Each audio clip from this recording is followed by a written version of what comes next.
have my DJI Neo drone kit here on the table. I'm going to go through each one of these components and let you know everything you need for your first flight.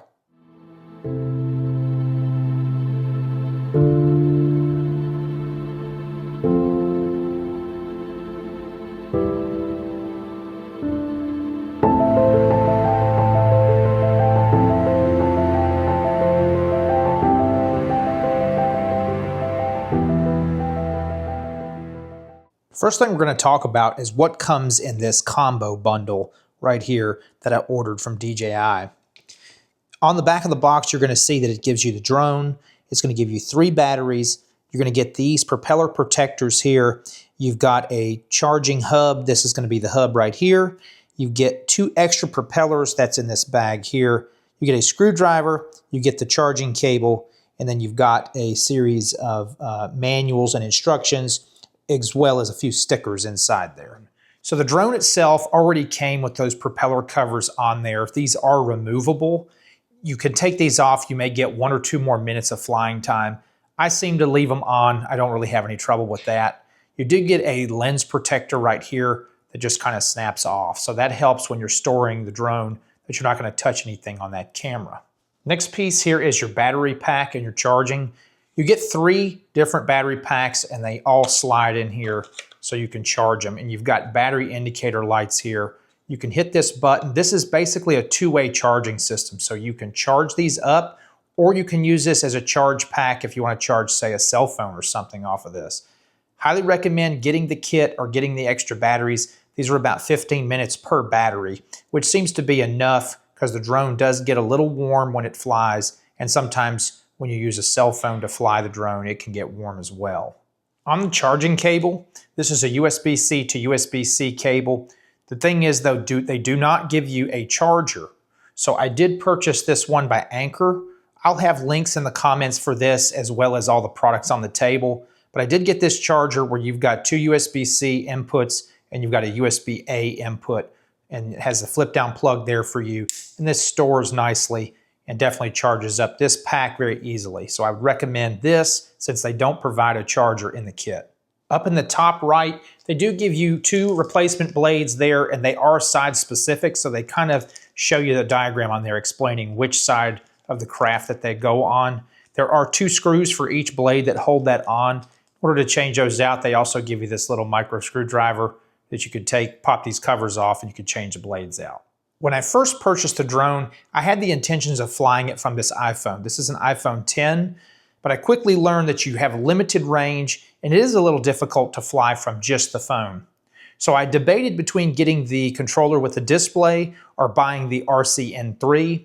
I would definitely recommend getting a controller with your drone. Even if you're not sure you think you want to fly it with a controller, you get a lot more distance, you get a lot more options are available, and you can get it to go top speed with a controller. So I landed on the RCN3 just because I was afraid if the screen burned out on that controller that they offer, that I would kind of have a dead controller.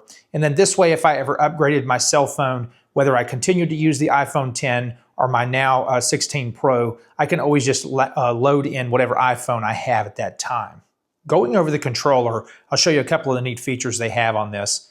The first thing is they give you an option where you can store the joysticks here. So depending on what kind of case you have to put your controller in, you may not be able to have the joysticks installed, so you may want to take them off so you don't break anything. And they give you that little storage area there.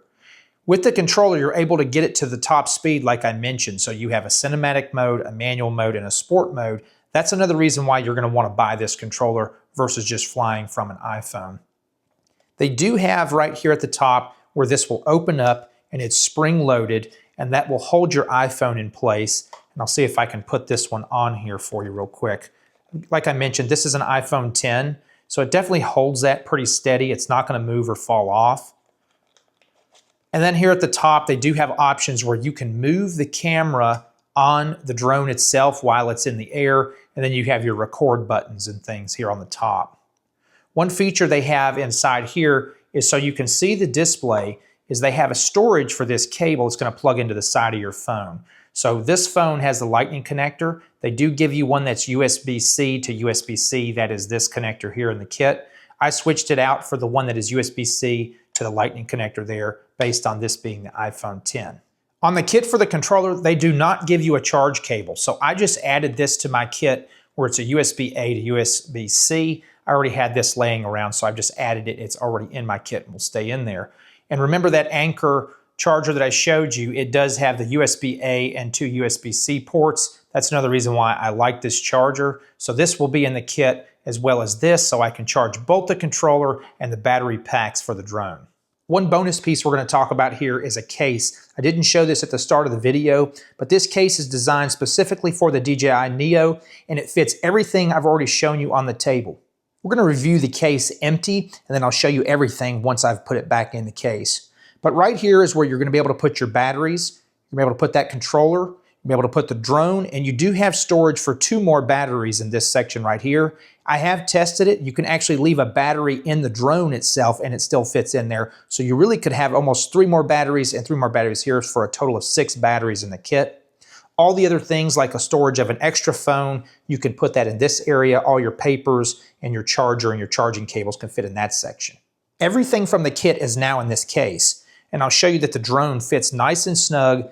It's not going to be moving around or anything. It does give you room to put that lens guard on there. If you had bumpers on this drone, it is going to be a very tight fit, so I don't know it would fit if you had any kind of bumpers or anything there. Here is the controller, and underneath that is where the batteries are stored in the charging pack, and it has a nice fit there, where it actually fits nice and tight. I think it fits a little bit better with the batteries, the lights facing up like I have it there. On your controller, you're definitely going to have to store the joysticks like I did for this location here, and it's got a nice tight fit as well. And the zipper pouch up here at the top, that's where I have the charger, the extra iPhone, the cables, and all the other manuals in there. This completes my review for the DJI Neo with the RC-N3 controller and the case that holds everything I need for my kit. I'll have links to all of these products in the description below in case you're interested in something like this. I think that this is a perfect drone for someone who's starting out, someone who just wants to add some more content to their social media, wants to capture some footage from different perspectives. Hope this information was useful or helpful for you, and if it was, please subscribe and share. And that's to the point.